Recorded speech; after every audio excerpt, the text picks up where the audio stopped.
निम्नलिखित में से कौन बौद्ध साहित्यिक ग्रंथों से संबंधित है? मिलिंद पन्हो, अभिधर्ममोक्ष, उपसंहारम स्रोत, महावंसा, इसके अलावा है समय सायारा। इसका करेक्ट उत्तर हो जाएगा यहाँ पे देखेंगे मिलिंद पन्हो बिल्कुल करेक्ट है, अभिधर्ममोक्ष बिल्कुल करेक्ट है। यहाँ पे जो तीसरा स्टेटमेंट है उपसंहार स्रोत, ये यहाँ पे जैन धर्म से संबंधित हो जाएगा, तो ये गलत हो जाएगा। इसके अलावा देखा जाए तो महावंसा भी है, समसयारा यहाँ पे नहीं है। इस प्रकार देखा जाए तो करेक्ट उत्तर हो जाएगा यहाँ पे बी 1, 2 और 4। आइए बारी बारी से हम लोग चर्चा कर लेते हैं। नंबर 1 बात करते हैं हम लोग मिलिंद पन्हो की, तो यह बौद्ध भिक्षु नागसेन, बौद्ध भिक्षु नागसेन और राजा मिलिंद के बीच, राजा मिलिंद के बीच संवादों की रचना है। मिलिंद पन्हा जिसके नाम से जाना जाता है, मिलिंद के प्रश्न को संदर्भित करता है। इसको पाली भाषा में लिखा गया है, पाली भाषा में लिखा गया है। उसी तरीके से है यहाँ पे अभिधर्ममोक्ष, अभिधर्ममोक्ष यह वसुंधरा द्वारा संस्कृत भाषा में, वसुंधरा द्वारा संस्कृत भाषा में लिखा गया है। इसमें अभिधर्म को लेकर चर्चा होती है, नाम ही लग रहा है, अभिधर्म को लेकर चर्चा होती है। तीसरा है यहाँ पे महावंसा, महावंसा यह पाली भाषा में लिखी गई ये कविता है। इसमें बौद्ध धर्म के प्रसार की जानकारी है। यह राजा विजया के शासनकाल का, राजा विजया के शासनकाल के दौरान लिखा गया है। इस प्रकार देखा जाए तो करेक्ट उत्तर हो जाएगा यहाँ पे वंस अगेन 1, 2 और 4 अर्थात बी। निम्नलिखित में से किस वंश के शासकों को दक्षिणापथ के स्वामी के रूप में जाना जाता है? पांडे, सातवाहन, चेर, उसके बाद है यहाँ पे चोल। अब यहाँ पे देखेंगे दक्षिणापथ के स्वामी के रूप में जाना जाता है। इसका करेक्ट उत्तर हो जाएगा यहाँ पे सातवाहन, ध्यान रखिएगा सातवाहन। लेकिन सातवाहनों के पहले आपको ध्यान रखना जरूरी है, जैसे कि मौर्य वंश के पतन के साथ साथ कुछ राजवंशों का उदय हुआ। इसमें यहाँ पे देखा जाए शुंग वंश, शुंग वंश का लगभग देखा जाए अंत 73 ईसा पूर्व के आसपास, 73 ईसा पूर्व के आसपास, जब उनके शासक देवभूति को वासुदेव कर्ण ने यहाँ पे मार डाला।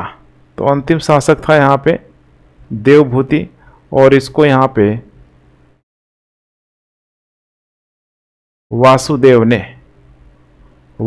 ने यहाँ पे मार डाला। कर्ण वंश से संबंधित था। कर्ण वंश ने देखा जाए तब लगभग 45 वर्षों तक मगध पर शासन किया। इसी समय के दौरान एक शक्तिशाली और राजवंश जिसका नाम है सातवाहन, सातवाहन दक्कन के क्षेत्रों में तेजी से ये लोग आगे आए। सातवाहन दक्कन और मध्य भारत में मौर्यों के पूरी तरीके से देखा जाए तो उत्तराधिकारी भी बने। इसी में कुछ इंपॉर्टेंट शासक हैं, जैसे कि गौतमी पुत्र सातकर्णी, गौतमी पुत्र श्री सातकर्णी और अन्य सातवाहन शासकों को दक्षिणापथ के स्वामी के रूप में जाना जाता था, क्योंकि इन लोगों के द्वारा यहाँ पे तटों पर नियंत्रण किया गया था। इसके साथ साथ उसने अपनी सेना को पूर्वी, पश्चिमी और दक्षिणी तटों पर भेजा हुआ था। तो जैसे यहाँ पे देखा जाए कुषाणों के द्वारा जो सिल्क रूट पर जैसे कंट्रोल यहाँ पे किया गया था, जो कि रोमन वासियों से, यूरोप वासियों से व्यापार होता था, वैसे ही यहाँ पे सातवाहनों के द्वारा दक्षिण के व्यापारिक मार्गों पे यहाँ पे कंट्रोल किया गया था। इसीलिए इनको यहाँ पे दक्षिण के स्वामी के रूप में जाना जाता है। निम्नलिखित में से कौन अकबर का सलाहकार था जिसे अक्सर अकबर के दरबार के गृह मंत्री के रूप में जाना जाता था? इस प्रश्न को मैंने पिछले दिनों कराया भी था, बिल्कुल इसी के अकॉर्डिंग। पहला स्टेटमेंट है यहाँ पे राजा टोडरमल, राजा मानसिंह प्रथम, उसके बाद फकीर अजियाउद्दीन, मुल्ला दो प्याजा। इसका करेक्ट उत्तर हो जाएगा यहाँ पे मुल्ला दो प्याजा। मुल्ला दो प्याजा को ही अक्सर अकबर के दरबार के गृह मंत्री के रूप में जाना जाता है। इस पद पर कार्यरत व्यक्ति देश की आंतरिक सुरक्षा अर्थात पुलिस बल का प्रभारी होता है। उन्होंने अकबर के सलाहकार के रूप में भी कार्य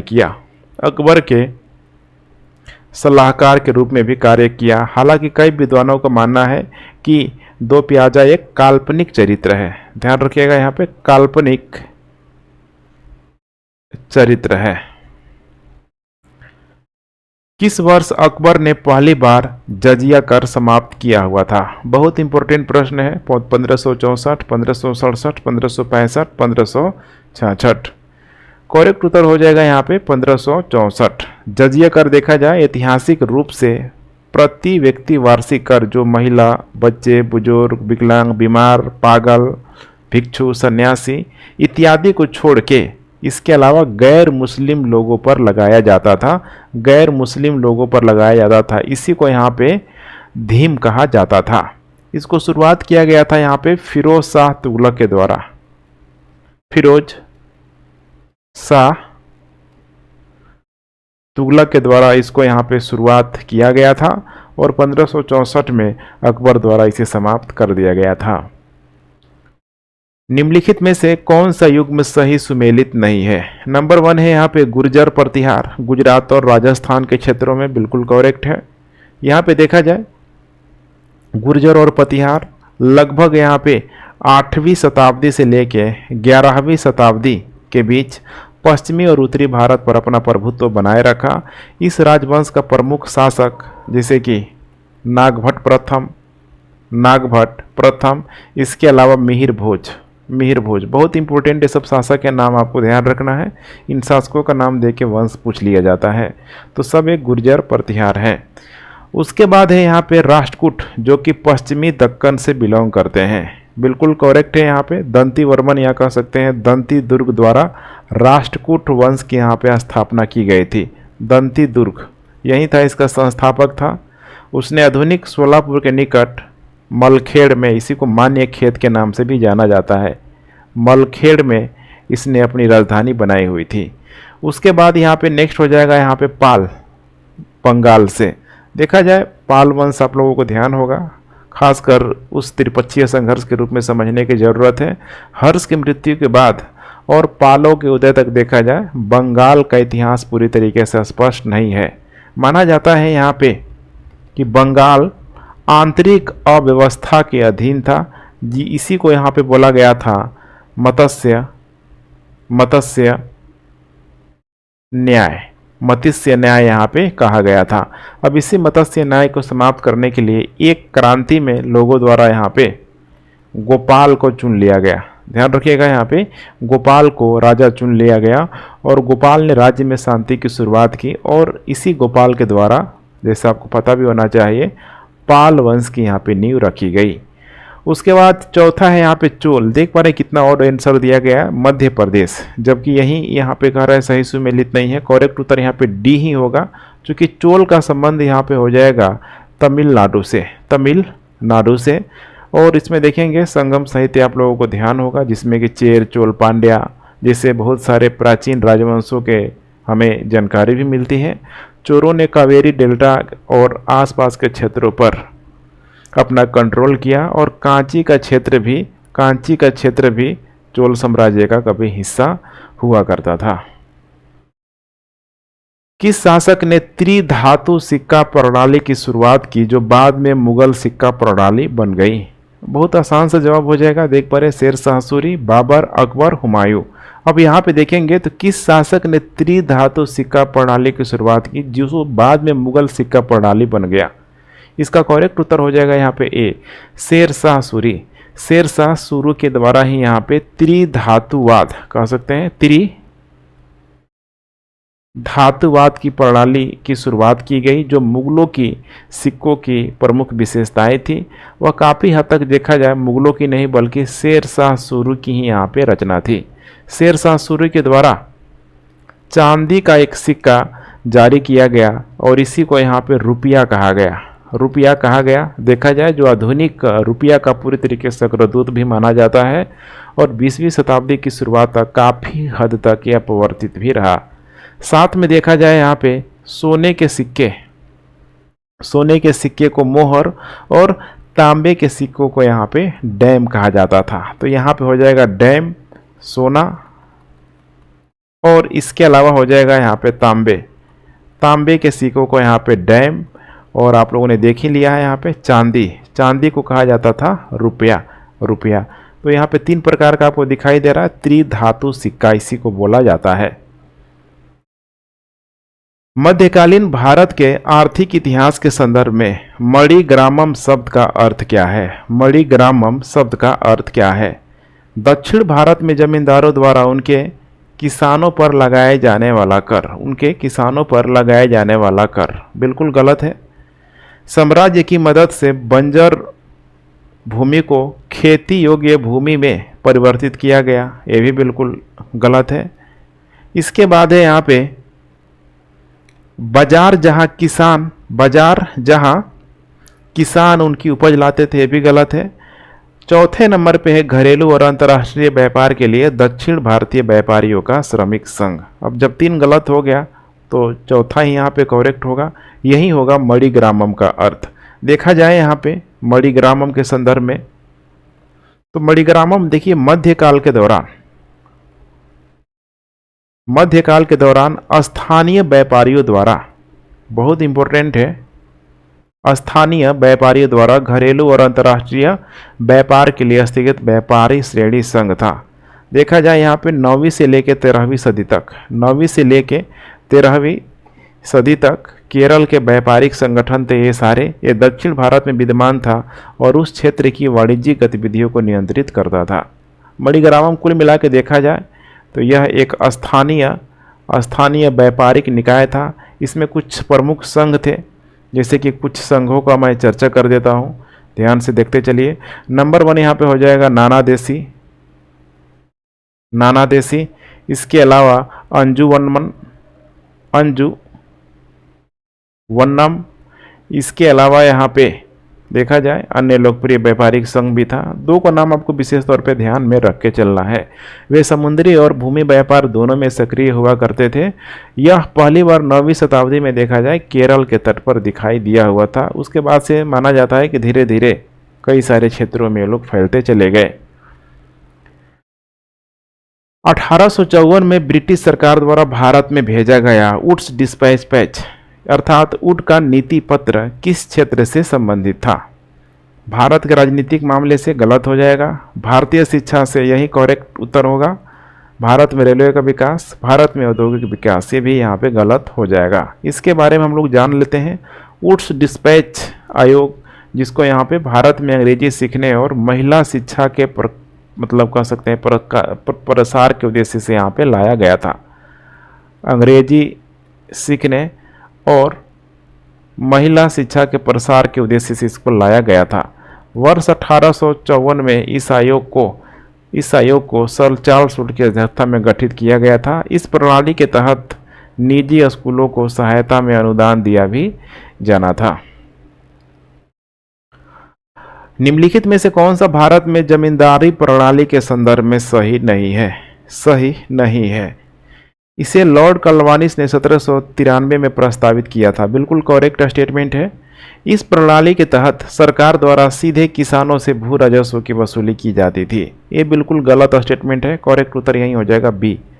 इसे पश्चिम बंगाल, बिहार और उड़ीसा प्रांतों में प्रस्तावित किया गया था। बिल्कुल सही है। किसानों को यह व्यवस्था दमनकारी और शोषक लगी। बिल्कुल सही है। लेकिन यहाँ पे पूछ रहा है कोई कौन संदर्भ में सही नहीं है, तो करेक्ट उत्तर यहाँ पे होगा बी होगा। ध्यान रखिएगा बी होगा। इसके बारे में हम लोग देख लेते हैं जमींदारी प्रणाली क्या थी। तो यहाँ पे देखिए जमींदारी प्रणाली को लॉर्ड कॉर्नवालिस के द्वारा 1793 में यहाँ पे लाया गया था। इसी को अस्थाई बंदोबस्त के नाम से भी जाना जाता है। जमींदारी प्रणाली के तहत जमींदारों के नाम से जाने जाने वाला बिचौलियों द्वारा किसानों से भू राजस्व यहाँ पे वसूला जाता था। जमींदारों के माध्यम से किसानों से भू राजस्व की वसूली यहाँ पे की जाती थी। इसे बंगाल, बिहार, उड़ीसा और यहाँ पे वाराणसी का क्षेत्र आपको ध्यान रखना है। वाराणसी में यहाँ पे ठीक है लागू किया गया था। उच्च राजस्व और शोषणकारी उपायों के कारण किसानों को यह प्रणाली को दमनकारी और शोषण लगी। शुरुआती तौर पे देखेंगे तो किसानों को समस्या हुई, जमींदारों को भी समस्या हुई, लेकिन आगे चल के महलवाड़ी और रैयतवाड़ी बंदोबस्त से भी ठीक है अधिक प्रॉफिटेबल हो गया ये यहाँ पे ठीक है। और जमींदारी प्रणाली अर्थात परमानेंट सेटलमेंट, एक बार जो इसमें भू राजस्व की दर तय कर दी गई थी उसको दोबारा यहाँ पे बदला नहीं गया था। 20वीं शताब्दी के शुरुआत वर्षों में कांग्रेस में विभाजन की प्रक्रिया शुरू हुई। क्यों हुई, कांग्रेस आंदोलनों की रणनीतियाँ, कांग्रेस आंदोलनों के उद्देश्य, कांग्रेस आंदोलन में लोगों की भागीदारी, उपयुक्त सभी। यहाँ पे देखा जाए 20वीं शताब्दी के शुरुआती वर्षों में कांग्रेस की विभाजन की प्रक्रिया जो शुरू हुई, तीनों के तीनों जो स्टेटमेंट है बिल्कुल करेक्ट होगा, अर्थात करेक्ट उत्तर हो जाएगा यहाँ पे डी, उपयुक्त सभी। यहाँ पे हम लोग समझने का प्रयास करते हैं, जैसे कि सूरत विभाजन मुख्य रूप से देखा जाए कांग्रेस पार्टी के पुरुषों को 26 दिसंबर 1907 को कांग्रेस के सूरत अधिवेशन में नरमपंथियों और चरमपंथियों में अलग करने के लिए भी इस डेट को जाना जाता है। चरमपंथियों का जो नेतृत्व है, जिसको गरम दल भी बोला जाता है, गरम दल का जो नेतृत्व है, चरमपंथियों का जो नेतृत्व है, जैसे कि यहाँ पे हो जाएगा लाल बाल पाल, तीन का नाम आप याद रखिएगा जरूर, लाल बाल पाल, ठीक है, जैसे कि लाला लाजपत राय, बिपिन चंद्र पाल, ठीक है, और यहाँ पे हो जाएगा, ठीक है, बाल गंगाधर तिलक। इसके अलावा यहाँ पे कुछ नरमपंथियों का भी नाम है, जैसे कि गोपाल कृष्ण गोखले, फिरोज शाह मेहता, सुरेंद्रनाथ बनर्जी, सारे नाम है। आगे चल के देखेंगे जो 1907 में कांग्रेस का जो विभाजन हुआ था, यही विभाजित कांग्रेस 1916 में कांग्रेस के महत्वपूर्ण लखनऊ अधिवेशन में बाल गंगाधर तिलक और गोपाल कृष्ण गोखले के साथ फिर से जुड़ गई। 1916 के लखनऊ समझौते ने भारतीय राष्ट्रीय कांग्रेस के नरमपंथियों, कट्टरपंथियों और किसके लिए एक संयुक्त राजनीतिक मंच प्रदान किया? मुस्लिम लीग, अंग्रेज साम्यवादी, इसके अलावा है स्वराज पार्टी। इसका करेक्ट उत्तर हो जाएगा यहाँ पे ए, मुस्लिम लीग। लखनऊ समझौता देखा जाए दिसंबर 1916 में लखनऊ में आयोजित किया था। दोनों दलों के संयुक्त सत्र में भारतीय राष्ट्रीय कांग्रेस INC और यहाँ पे हो जाएगा मुस्लिम लीग को यहाँ पे ऐसे आप जान सकते हैं AIMLM, लंबा चौड़ा नाम था, इससे आप लोग समझ जाएंगे। इसी के बीच एक समझौता हुआ था। समझौते के माध्यम से दोनों पक्ष प्रांतीय विधानसभाओं में धार्मिक अल्पसंख्यकों के प्रतिनिधित्व की अनुमति देने पर सहमत हुए। कुल मिला के देखा जाए 1909 का जो पार्लियामेंट्री सुधार था, उसको यहाँ पे INC के द्वारा, इंडियन नेशनल कांग्रेस के द्वारा यहाँ पे अप्रूवल दे दिया गया, पृथक निर्वाचन प्रणाली को। सभी समुदायों के लिए देखा जाए अलग निर्वाचक मंडल, जब तक सभी के द्वारा संयुक्त निर्वाचक मंडल की मांग नहीं की जाती है, कुछ इस टाइप का मांग था जिसको यहाँ पे पूरी तरीके से मान लिया गया था। साइमन कमीशन द्वारा निम्नलिखित में से किस स्थान की यात्रा नहीं की गई थी? यहाँ पे है नंबर 1 शिलोंग, रंगून, मद्रास और यहाँ पे है ग्वालियर। यहाँ पे देखेंगे ग्वालियर बहुत आपको ऑड आंसर दिखाई दे रहा होगा, ठीक है, ग्वालियर। तो साइमन कमीशन ग्वालियर कभी नहीं गया था। इसके बारे में हम लोग जान लेते हैं साइमन कमीशन के बारे में। सर जॉन साइमंस और अन्य सदस्यों ने फरवरी से यहाँ पे हो जाएगा 31 मार्च, जैसे कि फरवरी से 31 मार्च 1928। इसके अलावा हो जाएगा यहाँ पे 11 अक्टूबर 1928 से लेके 13 अप्रैल 1929। 2 बार आपको टाइम पीरियड दिखाई दे रहा होगा, ठीक है। इसी दौरान यहाँ पे 2 बार भारत का यात्रा किया गया। पहला दौरा में देखा जाए, पहला दौरा सरकार द्वारा उन्हें प्रदान किए जाने वाले प्रासंगिक आंकड़ों की जांच करने में लगा हुआ था। जो भी यहाँ पे डेटा कलेक्शन की यहाँ पे बात की जा रही है। अपनी दूसरी यात्रा के दौरान देखा जाए तो साइमन कमीशन ने देश के विभिन्न हिस्सों का दौरा किया। इसमें कुछ इंपॉर्टेंट क्षेत्र है, जैसे कि लाहौर, कराची के साथ यहाँ पे हो जाएगा पेशावर, पूना, पटना, कलकत्ता। इसके अलावा यहाँ पे शिलोंग भी शामिल है, रंगून, नागपुर। इसके अलावा हो जाएगा यहाँ पे मद्रास। फिर मैं एक बार रिपीट कर रहा हूँ, L for Lahore, K for Karachi हो जाएगा, P for Peshawar, P for Poona, P for यहाँ पे हो जाएगा पटना। इसके अलावा C for Calcutta, S for Shillong, A for यहाँ पे हो जाएगा R फॉर यहाँ पे हो जाएगा रंगून, N फॉर नागपुर और M फॉर यहाँ पे हो जाएगा मद्रास। अंत में वे दिल्ली भी आए, लास्ट में कहाँ आए, दिल्ली भी आए। तो इस प्रकार देख पा रहे हैं ग्वालियर इसमें ऑप्शन में नहीं है यहाँ पे, ठीक है, मतलब आस्थान की यात्रा नहीं की गई थी ग्वालियर की। नेक्स्ट, सविनय अवज्ञा आंदोलन 1930 का मुख्य कारण क्या था? नमक पर ब्रिटिश एकाधिकार के खिलाफ विरोध। देखेंगे तो पहला ही संयोगवश आंसर यहाँ पे का स्टेटमेंट करेक्ट है। सविनय अवज्ञा आंदोलन 1930 का मुख्य कारण था नमक पर ब्रिटिश एकाधिकार के खिलाफ विरोध। इसके अलावा बी सी डी यहाँ पे नहीं होगा, आप लोग देख लीजिएगा, बी सी डी यहाँ पे नहीं होगा। देखा जाए उसी समय तो नमक आंदोलन और सविनय अवज्ञा आंदोलन के बारे में, तो नमक को गांधी ने क्यों चुना, एक सिंपल सा सवाल है, आप लोग कमेंट कर दीजिए। देखेंगे तो नमक को प्रतीक के रूप में महात्मा गांधी ने इसीलिए कह सकते हैं एक शक्तिशाली प्रतीक के रूप में चुना जो राष्ट्र को पूरी तरीके से एकजुट कर सकता था। नमक सबके लिए यूजेबल है, किसी भी मतलब ये धर्म हो गया, किसी भी उम्र के लोगों के लिए हो गया, इतना इम्पोर्टेंट चीज़ें हैं यहाँ पे, महिलाओं से लेके बुजुर्गों तक, ठीक है, सबको यहाँ पे ये ऐसा टॉपिक था कि एकजुट यहाँ पे कर सकता था। इसीलिए गांधी जी ने नमक के मुद्दे को चुना। महात्मा गांधी ने घोषणा की कि नमक पर कर और इसके उत्पादन पर सरकार के एकाधिकार ने ब्रिटिश शासन का सबसे बड़ा दमनकारी चेहरा यहाँ पे प्रकट कर दिया। क्योंकि नमक बनाने में क्या इसमें इन्वेस्टमेंट हो रहा है, लगभग जीरो इन्वेस्टमेंट है यहाँ पे, लेकिन फिर भी इसको लोगों तक पहुँचाया जा रहा है और इसमें भारी भरकम यहाँ पे टैक्स वसूला जा रहा है। इस प्रकार उनके द्वारा 31 जनवरी 1930 को 11 सूत्रीय मांगे मांगी गई।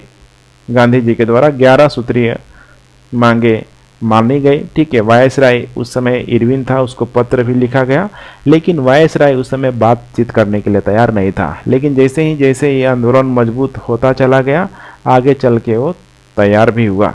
माना जाता है कि गांधी अपने स्वयंसेवकों के साथ 78 स्वयंसेवकों के साथ अपना प्रसिद्ध नमक आंदोलन शुरू किया और इसी से माना जाता है कि सविनय अवज्ञा आंदोलन की शुरुआत भी हो गई। 1935 के अधिनियम की मुख्य विशेषताएं क्या है? प्रांतीय स्वायत्ता, द्वैध शासन, संघात्मक शासन, एकात्मक शासन। इसमें देखा जाए करेक्ट उत्तर हो यहाँ पे हो जाएगा ए, प्रांतीय स्वायत्ता। 1935 के अधिनियम की सबसे बड़ी विशेषता थी प्रांतीय स्वायत्ता की स्थापना, जिसके तहत प्रांतों में द्वैध शासन को समाप्त कर दिया गया और उसके स्थान पर एक पूर्ण उत्तरदायी सरकार की यहाँ पे स्थापना कर दी गई। तो प्रांतों को यहाँ पे स्वायत्त दे दिया गया, लेकिन केंद्र में द्वैध शासन को यहाँ पे पुनः लगा दिया गया। 1935 का भारत सरकार अधिनियम बहुत लंबा और जटिल था। इस अधिनियम में देखा जाए, ध्यान रखेंगे, 451 धाराएं, इसके अलावा 15 परिशिष्ट था। इसकी मुख्य विशेषताएं इस प्रकार है, जैसे कि कुछ इम्पोर्टेंट विशेषताएं हैं कि सरकार के सभी 3 भागों को यहाँ पे बांट दिया गया था, जैसे कि संघीय विषय, प्रांतीय विषय, समवर्ती विषय, ठीक है, जिसे केंद्र सूची बोला जाता है, राज्य सूची, और इसके अलावा समवर्ती सूची। प्रथमतः भारतीयों को अपना संविधान बनाने के लिए अंतर्निहित अधिकार को अंग्रेजों ने निम्नलिखित में से किसके माध्यम से मान्यता दी हुई थी? क्रिप्स मिशन, भारत सरकार अधिनियम 1935, गोलमेज सम्मेलन 1930-32, इसके अलावा है यहाँ पे अगस्त प्रस्ताव।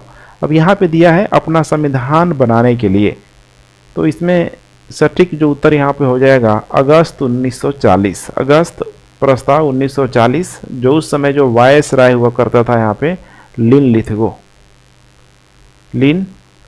लिथगो द्वारा यहाँ पे एक प्रस्ताव दिया गया था, जो भारत के लिए स्वतंत्रता के लक्ष्य के पालन की पुष्टि करने के लिए इंग्लैंड की कांग्रेस की मांग के पूरी तरीके से कह सकते हैं कि एक तरीके से कह सकते हैं प्रत्युत्तर था, अप्रूवल था। प्रथमतः यहाँ पर देखा जाए भारतीयों के निहित अधिकार को संवैधानिक ढांचे और कांग्रेस की संविधान सभा के गठन के मांग के माध्यम से मान्यता दे दी गई थी। अब इसी में जो यहाँ पे प्रस्तावित जो प्रावधान था, जिसे इसमें बताया गया था कि भारत के लिए यहाँ पे डोमिनियन स्टेट। डोमिनियन स्टेट यहाँ पे दिया गया। डोमिनियन स्टेट का सीधा सा मतलब है कि भारत पूर्ण रूप से आज़ाद नहीं होगा, लेकिन यहाँ के लोगों को स्वायत्ता जरूर मिलेगी, लेकिन ऊपर जो कंट्रोल होगा पूरी तरीके से यहाँ पे ब्रिटेन का ही बना रहेगा। वायसराय की कार्यकारी परिषद का यहाँ पे विस्तार किया जाएगा। वायस राय की कार्यकारी परिषद का विस्तार किया जाएगा। आप लोग नीचे कमेंट करेंगे कि वायस राय की कार्यकारी परिषद का जब विस्तार किया गया तो सर्वप्रथम किस भारतीयों को उसमें शामिल किया गया था, नीचे आप लोग कमेंट जरूर करेंगे।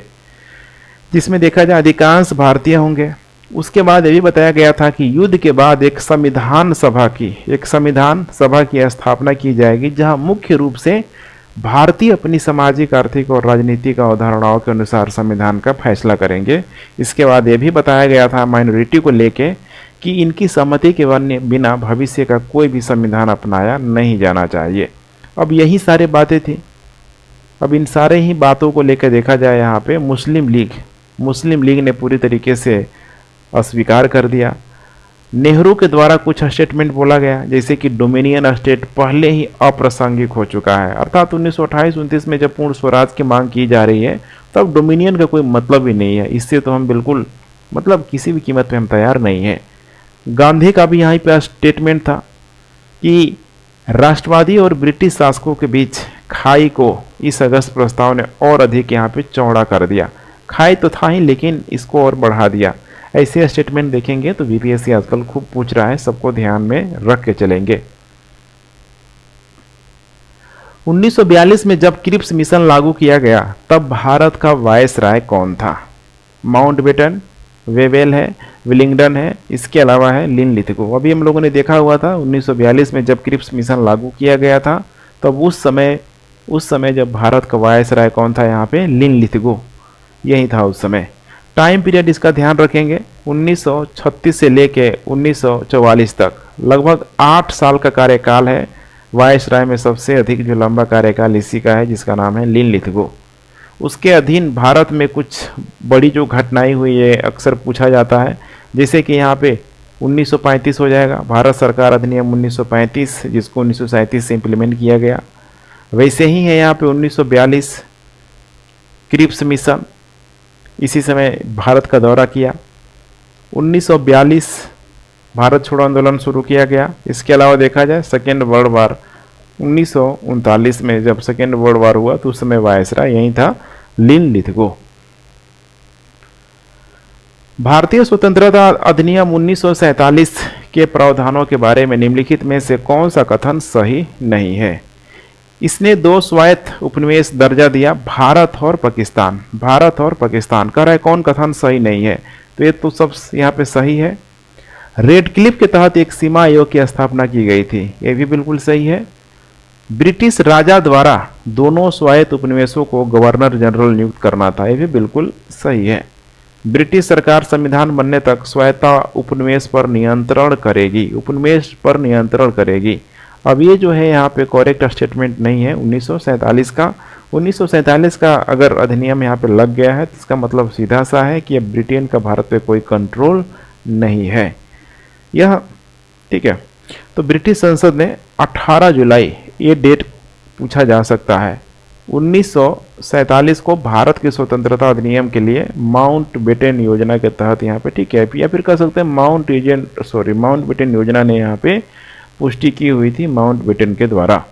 इस अधिनियम को 15 अगस्त 1947 को लागू किया गया था। इस अधिनियम ने 2 स्वायत्त उपनिवेश दर्जा प्रदान किया, जिसमें यहाँ पे भारत है, भारत के साथ साथ यहाँ पे हो जाएगा पाकिस्तान। इस अधिनियम ने साथ में देखेंगे तो सर रेडक्लिफ के नेतृत्व में 2 स्वायत्त उपनिवेशों के बीच की सीमाओं को निर्धारित करने के लिए एक सीमा आयोग की स्थापना की थी। रियासतों पर ब्रिटिश ताज का अधिकार पूरी तरीके से समाप्त हो गया। वे दोनों स्वायत्त उपनिवेशों में शामिल होने के लिए स्वतंत्र थे। इसके अलावा भारत और पाकिस्तान के दोनों स्वायत्त उपनिवेशों के लिए ब्रिटिश राजा द्वारा, जो शासक था उसके द्वारा गवर्नर जनरल नियुक्त किए जाने थे, इसीलिए ये भी सही है। संविधान बनने तक दोनों भारत सरकार अधिनियम 1935 द्वारा शासित होंगे, बिल्कुल सही था। और ब्रिटिश सरकार किसी भी स्वायत्त उपनिवेश पर कोई नियंत्रण जारी नहीं रखेगी। तो यहाँ पे क्या लिखा है, नियंत्रण करेगी, इसीलिए डी करेक्ट उत्तर होगा। निम्नलिखित पर यहाँ पे विचार कीजिए।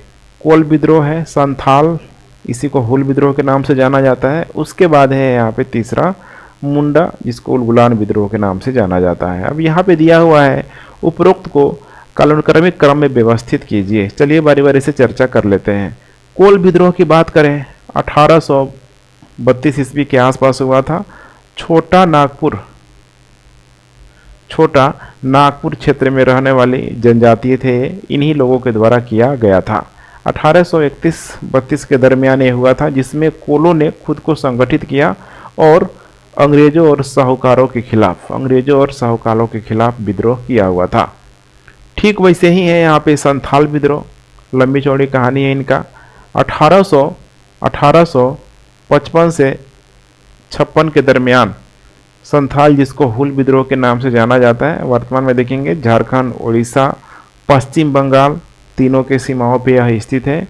इसमें देखेंगे बंगाल के क्षेत्रों में अंग्रेजों के साथ साथ जमींदारी व्यवस्था के खिलाफ 1855 से 56 के दौरान पूरी तरीके से यहाँ पे भी, ठीक है, कुछ नाम है जैसे कि सिद्धू कानू, चांद, भैरव, ठीक है, सबका यहाँ पे नाम आपको जानना जरूरी है, बार बार एग्जाम में पूछा जाता है। उन्हीं लोगों के नेतृत्व में संथाल विद्रोह यहाँ पे किया गया था। हालांकि अंग्रेजों ने इसको निर्ममता पूर्वक दमन करके कुचल दिया था। उसके बाद तीसरे नंबर पे यहाँ पे मुंडा उलगुलान, ये भी छोटा नागपुर क्षेत्रों में बसे हुए थे। टाइम पीरियड है इसका भी यहाँ पे 1899 के आसपास, लगभग 1899 से 1900 के आसपास। मुंडाओं को बिरसा मुंडा में एक सक्षम और करिश्माई नेतृत्व वाला नेता मिल गया, उन्हीं के नेतृत्व में यहाँ पे हुआ और 1894 में बिरसा मुंडा के द्वारा विद्रोह की घोषणा कर दी गई। काफ़ी लंबे समय तक चला ये विद्रोह। तो ऐसा देखेंगे तो करेक्ट उत्तर हो जाएगा यहाँ पे ए, 1, 2 और 3। इनमें से किसे भारतीय राष्ट्रीय कांग्रेस के अध्यक्ष पद के लिए कभी नहीं चुना गया? George Yule, Alfred Webb, Khan Abdul Ghaffar Khan, जिनको बादशाह खान के नाम से भी जाना जाता है, नवाब सैयद। यहाँ पे करेक्ट उत्तर मैं आपको बता दूं हो जाएगा सी, खान अब्दुल गफ्फार खान। इनको यहाँ पे कभी भी राष्ट्रीय कांग्रेस के अध्यक्ष के लिए यहाँ पे चुना नहीं गया। खान अब्दुल गफ्फार खान एक भारतीय स्वतंत्रता सेनानी है। उनके प्रसिद्ध आंदोलन, जिसको यहाँ पे बोला गया था खुदाई खिदमतगार का इनके द्वारा यहाँ पे नेतृत्व किया गया था। इन्हीं को यहाँ पे सीमांत गांधी के रूप में भी जाना जाता है। गांधीवादी प्रक्रिया के तहत भी चल रहे थे, अहिंसा को पूरी तरीके से अपनाया हुआ था। आज़ादी के बाद से देखेंगे 1987 में भारत रत्न से वे सम्मानित हुए, या फिर कह सकते हैं कि वे भारत रत्न पाने वाले पहले विदेशी, बहुत इंपॉर्टेंट प्रश्न बन सकता है, पहले विदेशी कौन थे? तो खान अब्दुल गफ्फार खान। पेशावर में बच्चा खान अंतर्राष्ट्रीय हवाई अड्डा का नाम उन्हीं के नाम पर रखा गया है। बच्चा खान अंतर्राष्ट्रीय हवाई अड्डा का नाम बदल कर रख दिया गया है खान अब्दुल गफ्फार खान। बिहार में कितनी बौद्ध संगीति आयोजित हुई? ये तो बहुत आसान सा प्रश्न है, 2, 1, 3, 4। तो चौथा जो बौद्ध संगीति हुई थी कश्मीर के कुंडलवन में, उसको अगर छोड़ दिया जाए तो बाकी 3 बौद्ध संगीति यहाँ पे बिहार में ही हुई थी। इस प्रकार देखा जाए तो करेक्ट उत्तर हो जाएगा यहाँ पे सी। चलिए हम लोग सबका सब बौद्ध संगीति हम लोग देख लेते हैं, एक बार रिवीजन भी आप लोगों का हो जाएगा। जैसे कि प्रथम बौद्ध संगीति यहाँ पे टाइम पीरियड यहाँ पे हो जाएगा 483 BC। यह आजाद शत्रु के संरक्षण में राजगृह में यहाँ पे हुआ था और इसकी अध्यक्षता यहाँ पे महाकश्यप के द्वारा यहाँ पे की गई थी। शासक कौन था यहाँ पे? अजात शत्रु। द्वितीय बौद्ध संगीति की बात करें हम लोग 383 BC के आसपास हुई थी, वैशाली में किया गया था और इस समय जो शासक था यहाँ पे कालाशोक। कालाशोक के संरक्षण में हुआ था। और इस समय जो अध्यक्षता जो किया गया था यहाँ पे सबाकामी के द्वारा, सबाकामी की अध्यक्षता में किया गया था। तृतीय बौद्ध संगीति बहुत इंपॉर्टेंट है। तृतीय बौद्ध संगीति पाटलिपुत्र में किया गया था। पाटलिपुत्र में खास क्यों है, यहाँ पे शासक है यहाँ पे अशोक, और इस समय अध्यक्षता किया गया था मोगलीपुत्र तीस के द्वारा। और फिर यहाँ पे लास्ट में हो जाएगा चतुर्थ बौद्ध संगीति, फोर्थ बौद्ध संगीति 78 एडी में, 78 ईस्वी में किया गया था। कुषाण शासक उस समय हुआ करता था कनिष्क के अधीन कश्मीर के कुंडल वन में किया गया था। और इसकी अध्यक्षता किया गया था यहाँ पे अश्वघोष के द्वारा। तो अध्यक्षता किसके द्वारा की गई थी, बहुत इंपॉर्टेंट है, कहीं से भी बीपीएससी अटैक कर सकता है। नेक्स्ट, निम्नलिखित में से कौन सा महाजनपद आधुनिक बिहार में स्थित है? अंग, मगध, वज्जी। देख पा रहे हैं यहाँ पे डायरेक्ट है, करेक्ट उत्तर हो जाएगा यहाँ पे बी। अंग की बात करें बारी बारी से, अंग महाजनपद की बात करें तो इसकी स्थापना देखा जाए तो राजा महागोविंद के द्वारा इसकी स्थापना की गई थी। उसका उल्लेख पहली बार देखा जाए अथर्ववेद में।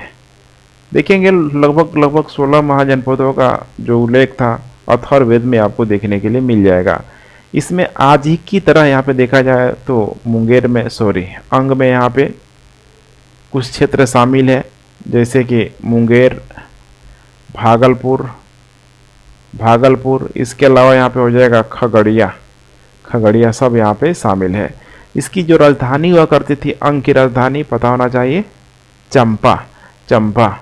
ह्वेनसांग ने इसे चेनानापो और मालिनी नाम दिया हुआ था। अंग का नाम यहाँ पे जो दिया गया था ह्वेनसांग के द्वारा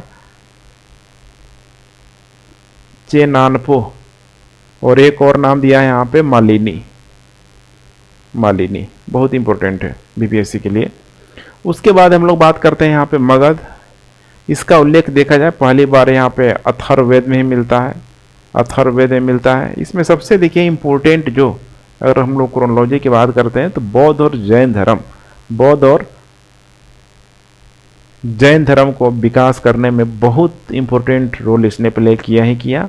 और साथ ही देखा जाए तो सबसे शक्तिशाली साम्राज्य जहां बना जिसका नाम है मगध साम्राज्य। उसके बाद है यहाँ पे वज्जी देखा जाए तो वज्जी साम्राज्य में कुल 8 कुल यहाँ पे शामिल थे। 8 कुल शामिल थे, सब आप लोगों ने पढ़ा होगा कुल, जो कि ठीक है वैदिक काल से देखा जाए तो कुल क्या था सब मैंने बताया हुआ था। यह भारत के उत्तरी भाग में स्थित था। राजा के भीतर 3 प्रमुख कुल थे, जिसमें कुछ इंपॉर्टेंट है, जैसे कि यहाँ पे हो जाएगा ज्ञात्रिका, विदेह, और यहाँ पे हो जाएगा लिच्छवी। वैशाली देखा जाए तो इसकी राजधानी हुआ करती थी। वज्जियों की राजधानी यहाँ पे हो जाएगा वैशाली, जिसे दुनिया का पहला गणतंत्र भी माना जाता है। गया जिले के कोंच में शिव मंदिर का निर्माण किस शासक ने करवाया हुआ था? पाल वंश, गुप्त वंश, सेन वंश, कर्णाट वंश। इसका करेक्ट उत्तर हो जाएगा यहाँ पे ए, पाल वंश। पाल शासकों ने देखा जाए तो स्थापत्य कला के निर्माण में महत्वपूर्ण योगदान किया हुआ था। इसके प्रमाण कई सारे क्षेत्रों में दिखाई दे देगा, जैसे कि उदंतपुरी। इसके अलावा यहाँ पे नालंदा का तो निर्माण नहीं कराया था, लेकिन इसको संरक्षण जरूर दिया था इन लोगों ने। विक्रमशिला का निर्माण किया गया था। सब यहाँ पे आपको देखने के लिए मिल जाएगी। हालांकि देखा जाए उदंतपुरी के खंडहर संरक्षित नहीं है, लेकिन नालंदा में विभिन्न काल के मंदिर, स्तूप, विहार सब आपको देखने के लिए मिल जाएगा। जहाँ तक भिक्षुओं के लिए आवासीय भवन बनाया गया था, आज भी आपको वर्तमान में देखने के लिए मिल जाएगी।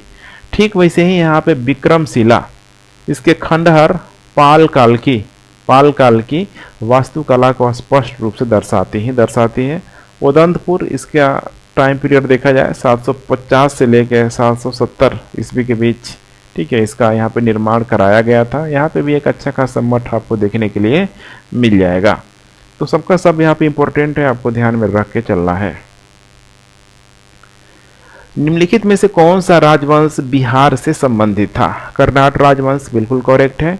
इसके अलावा है पिथिपतीस ओइनिवार राजवंश। तीनों का तीनों जो संबंध है बिहार से, करेक्ट उत्तर हो जाएगा यहाँ पे डी, उपरोक्त सभी। चलिए बारी बारी से हम लोग चर्चा कर लेते हैं। नंबर 1 है यहाँ पे कर्नाट राजवंश। 1097 ईस्वी में मिथिला का कर्नाट राजवंश जो देखा जाए बिहार नेपाल की सीमा पे देखने के लिए मिल जाएगा। उस समय ये तेजी से आगे आया और उसने दरभंगा और सिमरौगंडा में राजधानी बनाया। तो इसकी 2 राजधानी थी, एक तो यहाँ पे दरभंगा और दूसरा यहाँ पे हो जाएगा सिमरा ओंगट पूछा जा सकता है। तो 2 राजधानियां बनाई। इस राजवंश की स्थापना कर्नाटक मूल के व्यक्ति जिनका नाम था यहाँ पे नान्यदेव के द्वारा की गई थी। इसी राजवंश के तहत मैथिली भाषा का तेजी से यहाँ पे विकास हुआ। फिर कह सकता है कि मैथिली साहित्य के पहले टुकड़े वर्ण रत्नाकर के साथ 14वीं शताब्दी में ज्योतिरीश्वर ठाकुर द्वारा निर्मित होने के साथ ये शुरू हो गया था। धीरे धीरे यही से ग्रोथ भी माना जाता है। कर्नाट ने नेपाल में भी छापे मारे, जिसे कि 1324 ईस्वी में गयासुद्दीन तुगलक के आक्रमण के बाद धीरे धीरे पतन हो गया। तो यहाँ पे ध्यान रखना है, कर्नाट राजवंश का पतन कब हुआ? तुगलक वंश के समय जब गयासुद्दीन तुगलक का आक्रमण होने लगा। नेक्स्ट है यहाँ पे पिथिपतीस पाल काल के अंत के दौरान मगध के क्षेत्र पर, ध्यान रखिएगा, पाल काल का जब अंत हुआ तो मगध के क्षेत्र पर पिथिपति की उपाधि वाले बौद्ध राजाओं का शासन हुआ करता था, बौद्ध राजा। तो देखा जाए पिथिपतीस का संबंध किससे? बौद्धों से है। वे महाबोधि मंदिर के संरक्षक थे और स्वयं को मगधिपति अर्थात मगध के शासक भी कहते थे। उन्होंने कम से कम 13वीं शताब्दी तक इस क्षेत्र में अपनी उपस्थिति बनाए रखी थी। उसके बाद यहाँ पे तीसरे नंबर पे है यहाँ पे ओइनिवार राजवंश।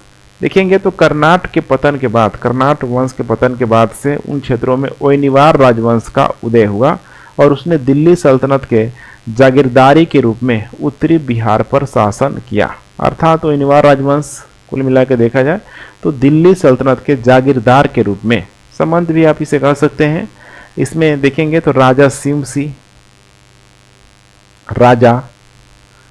सिंह के अधीन उन्होंने दिल्ली में सिंहासन के खिलाफ विद्रोह करने का प्रयास किया, हालांकि अंततः हार हुई।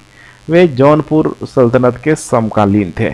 जौनपुर, जिसे पूर्व का सिराज भी बोला जाता है, जौनपुर सल्तनत के समकालीन थे। इसमें एक और वंश भी दे सकता है, खैरावाला राजवंश स्पेशल बिहार के लिए बहुत इंपॉर्टेंट है। खैरावाला राजवंश 11वीं से 13वीं शताब्दी के दौरान खैरावाला दक्षिण बिहार और झारखंड में सोन नदी घाटी के आसपास के सब राजवंश थे। इस राजवंश के उल्लेखनीय राजाओं में देखा जाए तो प्रताप धौला, यहाँ पे मैं मेंशन कर देता हूँ, प्रताप धौला। इसके अलावा श्री प्रताप काफ़ी प्रसिद्ध है।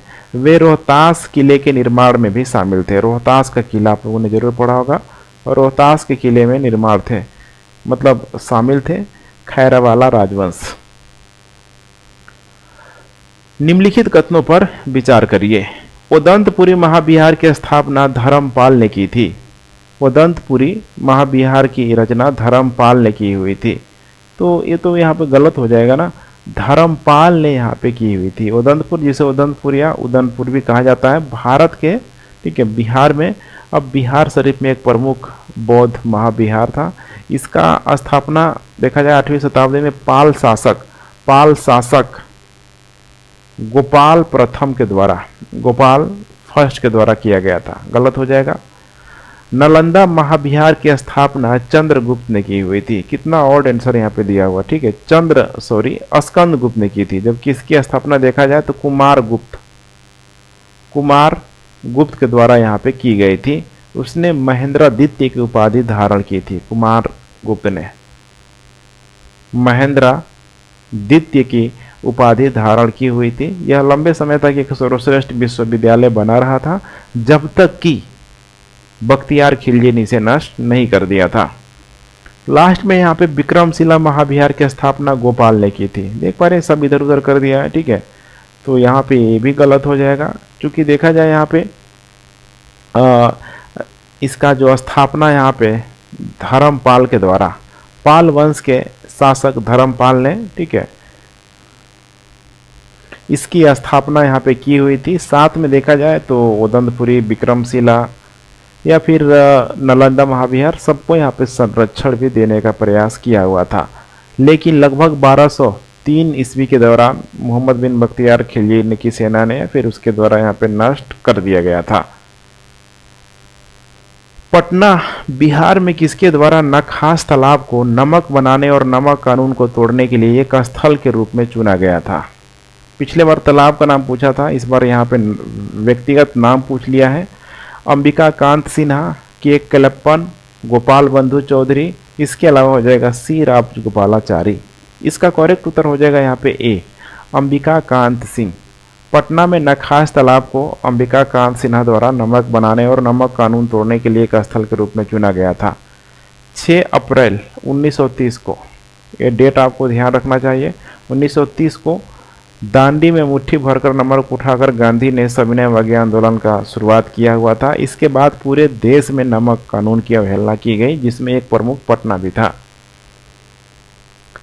पटना में महिला चरखा समिति की स्थापना किसने की हुई थी? सरोजनी नायडू, उषा मेहता, प्रभावती देवी, इसके अलावा है यहाँ पे कस्तूरबा गांधी। कस्तूरबा गांधी। इसका करेक्ट उत्तर यहाँ पे हो जाएगा प्रभावती देवी। ध्यान रखिएगा, प्रभावती देवी। श्रीमती प्रभावती देवी द्वारा महिला चरखा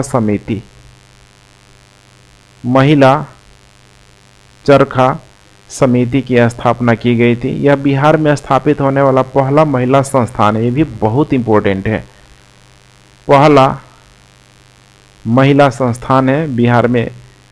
यह कदम कुआं की गलियों में स्थित है, पटना में आपको देखने के लिए मिल जाएगी। इन महिलाओं ने 1942 में भारत छोड़ो आंदोलन में भाग लिया और बिहार से अपनी भागीदारी भी दिखाई। स्वतंत्रता के बाद महिला चरखा समिति अपनी गतिविधियों का विस्तार किया धीरे धीरे, और आज यह महिलाओं को देखा जाए तो चरखा वाले क्षेत्र में, जैसे कि यहाँ पे सिलाई हो गया, इसके अलावा अचार बनाना, ठीक है, संगीत, बहुत सारे जो कह सकते हैं कि जो वस्तुएं लघु उद्योग, कुटीर उद्योग, ठीक है, इन सारे चीज़ों के माध्यम से उसको विस्तार करने का प्रयास किया जा रहा है। आज समिति के पास माना जाता है कि अपना बिक्री काउंटर है, बहुत इंपॉर्टेंट है, अपना बिक्री काउंटर है जहां महिलाएं अपनी आजीविका कमाने के लिए बनाई गई वस्तुओं को बेचती है। इस संस्था ने बिहार की कई महिलाओं को आजीविका दी हुई है और अब भी ये देती हुई नजर आ रही है। बिहार प्रांतों में अकाल की सतत रोकथाम के लिए वारेन हेस्टिंग के आदेश द्वारा निम्नलिखित में से कौन सी संरचना इकाई का निर्माण किया गया था? कृषि विभाग, भोजन परोसने वाला स्टेशन, गोलघर संरचना, इसके अलावा है अन्न भंडार विभाग। करेक्ट उत्तर हो जाएगा यहाँ पे सी, गोलघर संरचना। देखा जाए गोलघर संरचना के बारे में तो यह पटना बिहार राज्य के शहर में स्थित है, जिसे कैप्टन, ये बहुत इंपॉर्टेंट है, कैप्टन जॉन गास्टिर ने 1786 ईस्वी में बनवाया था। एक साधारण आकर्षक वास्तुकला है जिसे एक भंडारण गृह के रूप में सेवा देने के उद्देश्य से बनाया गया है। गोलघर का समृद्ध इतिहास और प्राकृतिक सुंदरता का मिश्रण है, और इसका उपयोग देखा जाए अनाज, बहुत इंपॉर्टेंट है, अनाज के भंडारण के लिए किया जाता है। आज यह शहर देखा जाए एक प्रसिद्ध पर्यटन स्थल, टूरिज्म प्लेस के रूप में, पिकनिक स्पॉट के रूप में उभरा हुआ है। वर्ष 2017 में गोलघर की इमारत को पुनः निर्मित किया गया और इसे एक नया रूप भी दिया गया है। इसके साथ देखा जाए तो इसमें प्रकाश और ध्वनि जो कार्यक्रम है वो भी इसमें होता है, जो शहर में अधिक पर्यटकों को आकर्षित करने में मदद करता है। 1857 के विद्रोह के दौरान बिहार में पहली बड़ी घटना निम्नलिखित में से कौन सी है? दानापुर में विद्रोह, पटना विद्रोह, कुंवर सिंह द्वारा विद्रोह, संथाल विद्रोह। अब 1857 में देखेंगे तो लगभग ये सारा ही इम्पोर्टेंट है, लेकिन यहाँ पे कह रहा है कि सबसे पहली बड़ी घटना निम्नलिखित में से कौन है। तो पहली जो बड़ी घटना है देखेंगे तो ये देखने के लिए मिल जाएगा पटना विद्रोह। ध्यान रखिएगा, पटना विद्रोह, चूँकि 1857 के विद्रोह के दौरान पीर अली के नेतृत्व में पटना विद्रोह सबसे बड़ी घटना के रूप में आई हुई थी। पीर अली जो कि एक पुस्तक विक्रेता थे, 3 जुलाई 1857 को 3 जुलाई 1857 को पीर अली और उसके साथियों ने पटना में अंग्रेजों के अफीम एजेंट डॉक्टर लियल की, नाम है यहाँ पे, डॉक्टर लियल की हत्या कर दी गई थी। 7 जुलाई 1857 के दिन पीर अली को डॉक्टर लियल की हत्या के रूप में, ठीक है, फांसी दे दी गई थी। अब यहीं से देखेंगे तो धीरे धीरे ये आग पूरी तरीके से फैलती चली गई, दानापुर छावनी में चली गई और फिर दानापुर छावनी से फिर, ठीक है, धीरे धीरे इनका जो कंट्रोल है कुंवर सिंह के हाथों में चला गया। निम्नलिखित में से किस वेद में यज्ञ के समय पालन किए जाने वाले नियमों के विभिन्न विवरण हैं? ऋग्वेद, यजुर्वेद, सामवेद, अथर्ववेद। बहुत आसान से जवाब हो जाएगा यजुर्वेद। वैदिक साहित्य में 4 वेद है, जैसे कि ऋग्वेद, यजुर्वेद, सामवेद, अथर्ववेद। ऋग्वेद चारों वेदों में देखा जाए तो सबसे पुराना है और इसमें 1028 सूक्त हैं। विभिन्न देवताओं की स्तुति में भजन भी इसमें गाया जाता है। इसके अलावा यजुर्वेद की बात करते हैं। यज्ञ के समय पालन किए जाने वाले नियमों के विभिन्न विवरण हैं। यज्ञ के दौरान जप के उद्देश्य से सामवेद की धुन भी तैयार की जाती है। इसे मंत्रों की पुस्तक कहा जाता है और इसमें भारतीय संगीत की उत्पत्ति का पता लगाया जा सकता है। अथर्ववेद में देखा जाए तो पूरा क्या है, कर्मकांड है, वशीकरण मंत्र वगैरह सब आपको देखने के लिए मिल जाएगा, जादू टोना सब है। हड़प्पावासी शिल्प उत्पादन के लिए लापिस लाजुली कहाँ से प्राप्त करते थे? बहुत इंपॉर्टेंट प्रश्न है बीपीएससी के लिए। लापिस लाजुली कहाँ से प्राप्त करते थे? धौलावीरा है, सोरतुगई है, लोथल है, इसके अलावा नागेश्वरा है। इसका करेक्ट उत्तर मैं आपको बता दूं, सोरतुगई भारत के पश्चिमी क्षेत्रों में या फिर देखा जाए अफगानिस्तान की तरफ आपको देखने के लिए मिल जाएगा। हड़प्पा के लोग विभिन्न स्थानों से शिल्प उत्पादन के लिए सामग्री खरीदते थे, शिल्प उत्पादन के लिए। इसी में देखेंगे तो सोरतुगई से, ठीक है, दूर अफगानिस्तान में लैपिस यहाँ पे दिया भी है, लैपिस लाजुली, जो एक नीला पत्थर होता था, एक नीला पत्थर, इसी को ब्लू स्टोन था, इसको खरीदा गया था। हड़प्पा वासियों ने नागेश्वर और बालाकोट जैसी बस्तियों को उन क्षेत्रों में स्थापित किया जहां सीप उपलब्ध हुआ करते थे। लोथल देखा जाए कारेलियन का, बहुत इंपॉर्टेंट है, लोथल कारेलियन का बहुत बड़ा स्रोत था। पत्थर और धातु देखा जाए तो राजस्थान से मंगवाए जाते थे। तो सारा का सारा नाम हम लोगों ने देख लिया, सब ध्यान रखेंगे।